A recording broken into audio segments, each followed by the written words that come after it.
पर भारत का झंडा लहराया है। इसरो ने कर दिखाया, चांद पर भारत का झंडा लहराया है। चंद्रयान 3 की लैंडिंग कराकर भारत का सिर गर्व से ऊंचा उठाया है। भारत का सिर गर्व से ऊंचा उठाया है। इसी विषय को प्रस्तुत कर रहा है 10वीं अ का छात्र तुंगार संचित नीलेश।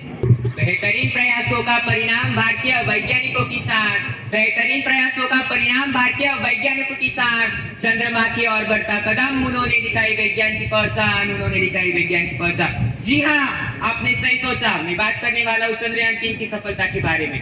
सम्माननीय व्यासपीठ पर उपस्थित अपनी पाठशाला के प्रधानाचार्य महोदय श्री नूर शेख सर, माध्यमिक विभाग की पर्यवेक्षिका शैला मैडम, प्राथमिक विभाग के पर्यवेक्षक श्री आराव सर, उपस्थित चतुर निर्णायक, मेरा पूज्य गुरुजन वर्ग और विद्यार्थी मित्रों, मैं कुमार तुंगार संचित 10वीं अ का छात्र आज आपको चंद्रयान 3 की सफलता के बारे में कुछ महत्व की बातें बताने वाला हूँ।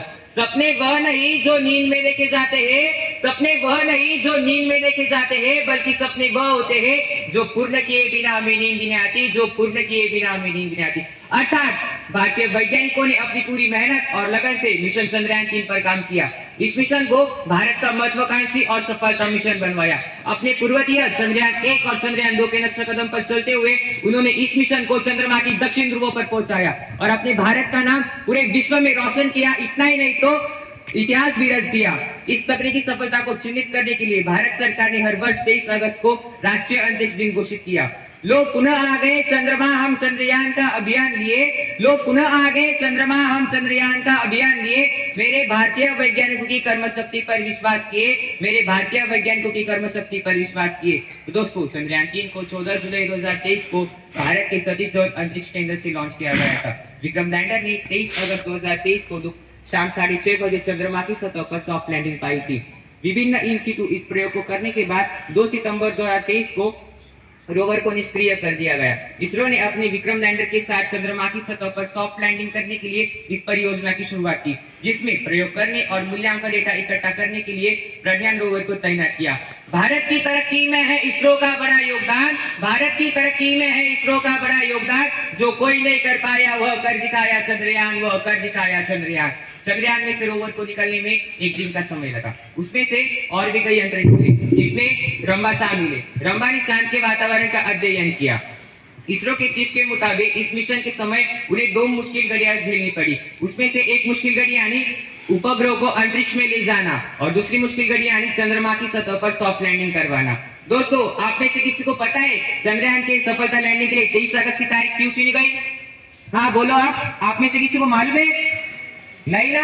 तो चलो मैं आपको बताता हूँ। इसरो के पूर्व डायरेक्टर प्रमोद काले के मुताबिक चंद्रमा की दक्षिणी ध्रुवों पर तापमान -230 डिग्री तक चला जाता है। इतनी कड़ाके की ठंडी में रोवर का वहां काम कर पाना संभव नहीं है। यही वजह है कि जब 14 दिनों तक चंद्रमा की दक्षिण ध्रुवों पर रोशनी नहीं होगी तो रोवर चार्ज नहीं होगा और अपने मिशन को अंजाम नहीं दे पाएगा। इरादे नेक हो तो रास्ते आसान है, इरादे नेक हो तो रास्ते आसान है, लगन सच्ची हो तो सपने भी साकार है, तो सपने भी साकार है। भारतीय वैज्ञानिकों की खोज के अनुसार तब 23 अगस्त से 2 सितंबर के बीच चंद्रमा की सतह पर सूरज की रोशनी उपलब्ध थी, जिसकी मदद से रोवर चार्ज हुआ और अपने मिशन को अंजाम दे पाया। दोस्तों, जाते जाते मैं अपने भारतीय वैज्ञानिक के लिए एक छोटी सी कविता प्रस्तुत किए जाता हूँ। सचता सवरता निकटता यह देश, सचता सवरता निकटता यह देश, जैसे कोई दुल्हन बदलती हो वेश, जैसे कोई दुल्हन बदलती हो वेश। ये वादे इरादे ये कस्में नहीं, ये वादे इरादे ये कस्में नहीं, हवा में हुनर है फिजा में महारत, हवा में हुनर है फिजा में महारत, लिखा चांद पर हमने जय हिंदुस्तान, जय हिंदुस्तान। जहाँ तुम खड़े हो वही हो शुरू, जहाँ तुम खड़े हो वही हो शुरू, बना दो तुम भारत को सबका गुरु, सबका गुरु।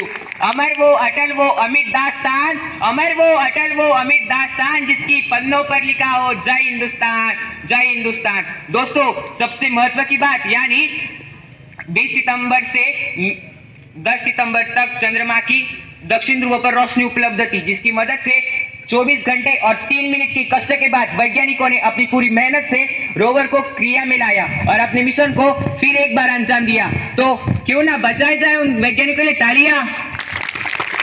भारत माता की जय। धन्यवाद। कौन हो भाई? बाबूराव का स्टाइल है। आज हिंदी भाषा है ना, आज हिंदी के भाषण चल रहे हैं, तो बहुत दूर से आया हूँ। ठीक है बैठ लो।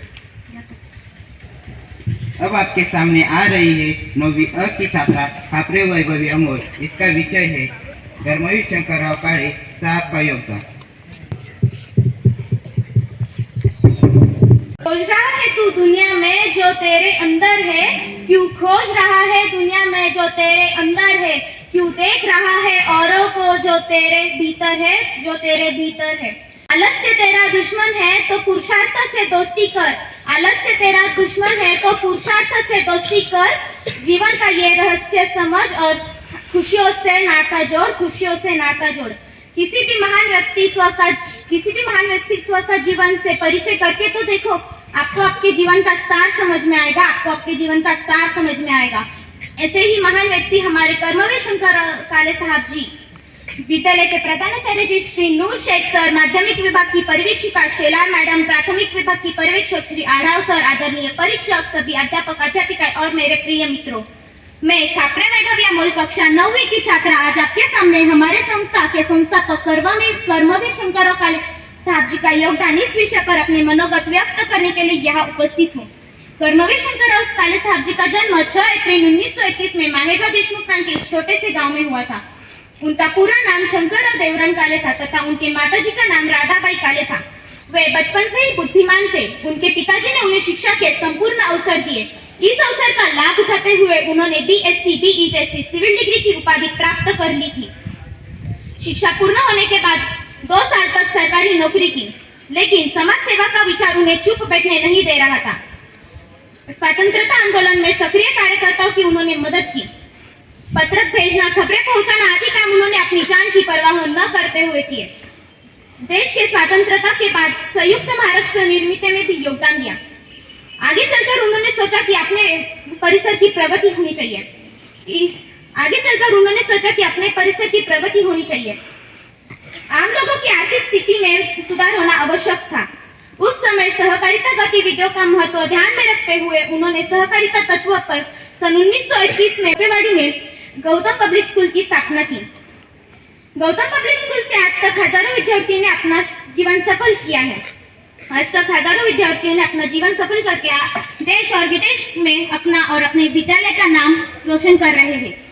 सन 1962 में वे अहमदनगर जिला परिषद के प्रमुख अध्यक्ष थे। के विद्यार्थी जैसे जलाधिकारी, डॉक्टर्स, इंजीनियर्स, वकील इत्यादि है। हम कहते हैं ना जल ही जीवन है। काले साहब जी ने हमारे कोपरगांव तहसील की पानी की समस्या राज्य सरकार के सामने प्रस्तुत की। इतना ही नहीं तो कई वर्षों तक उसके लिए संघर्ष भी किया। बारिश का पानी रोकने के लिए कोल्हापुरी पद्धति के बंधारे बनवाए। मित्रों, एशिया खंड में सबसे बड़ी शैक्षणिक संस्था रयत शिक्षण संस्था है। सातारा के काले साहब जी ने सन 1975 में से सन 1990 तक इस संस्था के चेयरमैन रहे हैं। इस कार्यकाल में कर्मवीर भाऊराव पाटिल के साथ मिलकर अनेक विद्यालयों का स्थापना किया। इस विद्यालय से अनेक हजारों छात्रों का जीवन सफल हुआ है।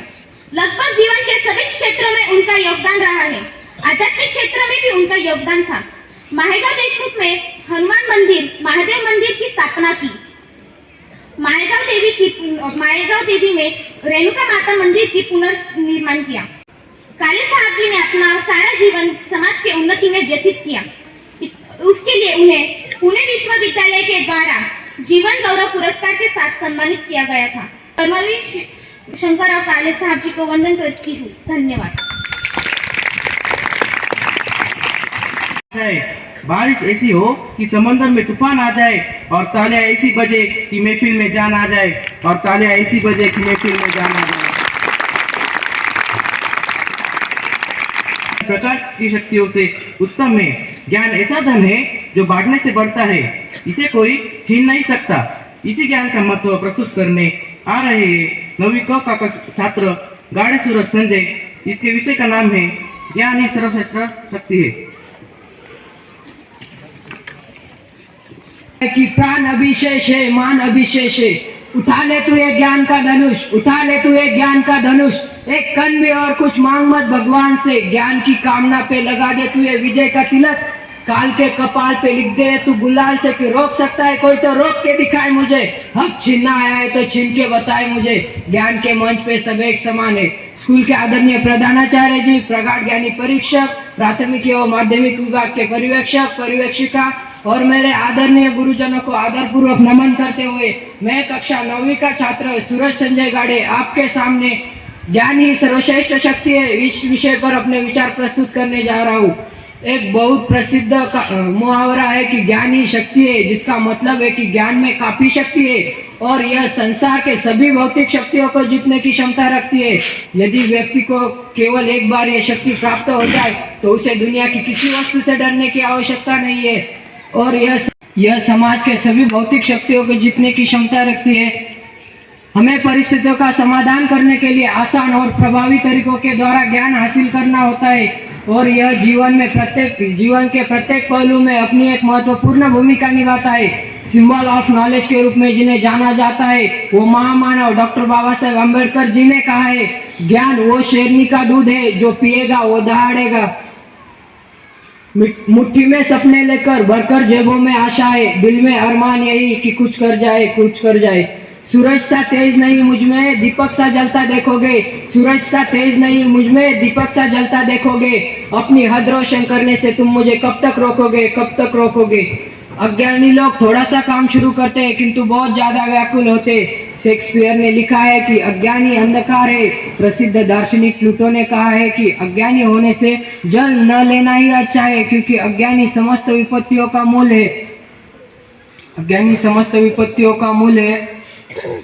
लोगों की इस बात से हमें ज्ञान की क्षमता का अनुभव होता है कि ज्ञान ही सर्वश्रेष्ठ शक्ति है और इस शक्ति को प्राप्त करने वाले लोग बहुत आसानी से अधिक प्रसिद्धि प्राप्त कर लेते और लोग इनके साथ काम करना चाहते। ज्ञान जीवन में अधिक अवसरों और मौकों को प्राप्त करने का रास्ता है। ज्ञान जीवन में वास्तविक स्वतंत्रता प्रदान करता है और सफलता के सभी दरवाजे खोल देता है। एक ऐसी कमजोरी है जिसके वजह से बने बनाए काम बिगड़ जाते हैं। ज्ञान ऐसी पंख की तरह है जिसके वजह से हम ऊंचाई तक पहुंच सकते हैं। ज्ञान की शक्ति की तुलना में कोई बड़ी शक्ति नहीं है। शिक्षा परिवार में और यह समाज में प्रगति की नींव रखती है, खुशहाली लाती है। यह राष्ट्र को शक्ति देती है। एक व्यक्ति को योग्यता और प्रतिभा का प्रदर्शन करने की क्षमता पूरी तरह से अपने स्तर की समझ, शिक्षा और ज्ञान पर ही निर्भर है। इसलिए ज्ञान सफलता के लिए एक चुनौती है। अंत में बस इतना ही कहना चाहूंगा कि ज्ञान के मंच पे सब एक समान है। विधि का विधान पलट दे वो ब्रह्मास्त्र ज्ञान है। तो आज से ये ठान ले, ये बात गांठ बांध ले कि कर्म के कुरुक्षेत्र में ना रूप काम आता है ना छूट काम आता है। सिर्फ ज्ञानी आपको आपका हक दिलाता है। धन्यवाद।